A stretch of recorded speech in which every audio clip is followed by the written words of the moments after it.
Google Chrome open ಮಾಡು. ಹೇ Google Facebook open ಮಾಡು. ಈಗೆಲ್ಲ ಫೋನ್ ನ ಕೈಯಲ್ಲಿ ಯೂಸ್ ಮಾಡೋ ಕಾಲ ಹೋಗ್ಬಿಡ್ತು ಗುರು. ಜಸ್ಟ್ ಮಾತಲ್ಲಿ ಹೇಳಿದ್ರೆ ಸಾಕು ವರ್ಕ್ ಆಗ್ಬಿಡುತ್ತೆ. ನೀವು ಕೂಡ ನಿಮ್ಮ ಫೋನ್ ಈ ರೀತಿ ತುಂಬಾ ಸಿಂಪಲ್ ಆಗಿ ಸೆಟ್ ಮಾಡಬಹುದು. ಬೇರೆ ನೋಡಿದ್ರು ಅಂದ್ರೆ ಸೈಕ್ ಆಗೋಗ್ಬಿಡ್ತಾರೆ. ಹೇಗೆ ನಾನು ತಿಳಿಸ್ಕೊಡ್ತೀನಿ. ಅಕೌಂಟ್ ಅನ್ನ ಫಾಲೋ ಮಾಡ್ತಿಲ್ಲ ಅಂದ್ರೆ ಈಗಲೇ ಫಾಲೋ ಮಾಡಿ. ಹಾಗೂ ಫೋನ್ ಯೂಸ್ ಮಾಡೋ ಪ್ರತಿಯೊಬ್ಬರಿಗೂ ಈ ಒಂದು ವಿಡಿಯೋನ ಶೇರ್ ಮಾಡ್ಬಿಡಿ. ನಿಮ್ಮ ಫೋನ್ ನ ತಗೊಳ್ಳಿ, ಡೈರೆಕ್ಟ್ ಆಗಿ ಗೂಗಲ್ ಓಪನ್ ಮಾಡ್ಕೊಳ್ಳಿ. ಇಲ್ಲಿ ಪ್ರೊಫೈಲ್ ಐಕಾನ್ ಮೇಲೆ ಕ್ಲಿಕ್ ಮಾಡಿ, ಸೆಟ್ಟಿಂಗ್ಸ್ ಮೇಲೆ ಕ್ಲಿಕ್ ಮಾಡಿ, ಇಲ್ಲಿ ಗೂಗಲ್ ಅಸಿಸ್ಟೆಂಟ್ ಮೇಲೆ ಕ್ಲಿಕ್ ಮಾಡಿ, ಇಲ್ಲಿ ವಾಯ್ಸ್ ಮ್ಯಾಚ್ ಅಂತ ಕಾಣ್ತಲ್ಲ ಅದ್ರ ಮೇಲೆ ಕ್ಲಿಕ್ ಮಾಡಿ.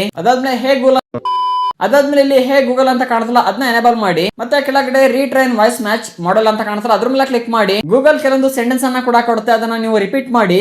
ಇಷ್ಟೇ. ಮತ್ತೆ ಹಾಗೆ ಬ್ಯಾಕ್ ಬನ್ನಿ. ಇದನ್ನ ನೀವು ಕನ್ನಡದಲ್ಲಿ ಹೇಳಿದ್ರೆ ಫೋನ್ ಯೂಸ್ ಆಗ್ಬೇಕು. ಯಾವ ತರ ಮಾಡ್ಕೊಳ್ಳೋದು ಅಂದ್ರೆ ಇಲ್ಲಿ ಲ್ಯಾಂಗ್ವೇಜಸ್ ಅಂತ ಕಾಣ್ತಲ್ಲ ಅದ್ರ ಮೇಲೆ ಕ್ಲಿಕ್ ಮಾಡಿ. ಇದ್ರ ಮೇಲೆ ಕ್ಲಿಕ್ ಮಾಡ್ಕೊಳ್ಳಿ. ಅದಾದ್ಮೇಲೆ ಹಾಗೆ ಸ್ಕ್ರಾಲ್ ಮಾಡಿ ಕೆಳಗೆ ಬಂದ್ರಿ ಅಂದ್ರೆ ಕನ್ನಡ ಭಾರತ ಅಂತ ಕಾಣ್ತಲ್ಲ ಅದನ್ನ ಸೆಲೆಕ್ಟ್ ಮಾಡಿ. ಈಗ ನಿಮ್ಮ ಫೋನ್ ಟ್ರೈ ಮಾಡಿ, ಹೇಳಿದ್ರೆ ಸಾಕು ನಿಮ್ಮ ಫೋನ್ ವರ್ಕ್ ಆಗ್ತಾ ಇರುತ್ತೆ. ಟ್ರಿಕ್ ಸಖತ್ತಾಗಿದೆ ಅಂತ ಗೊತ್ತು. ಅದೇ ಖುಷಿಗೊಂದು ಲೈಕ್ ಹೊಡಿರಿ. ನೀವು ಯಾವ ಫೋನ್ ಯೂಸ್ ಮಾಡ್ತೀರಾ ಅಂತ ಕಮೆಂಟ್ ಮಾಡಿ ತಿಳಿಸಿ.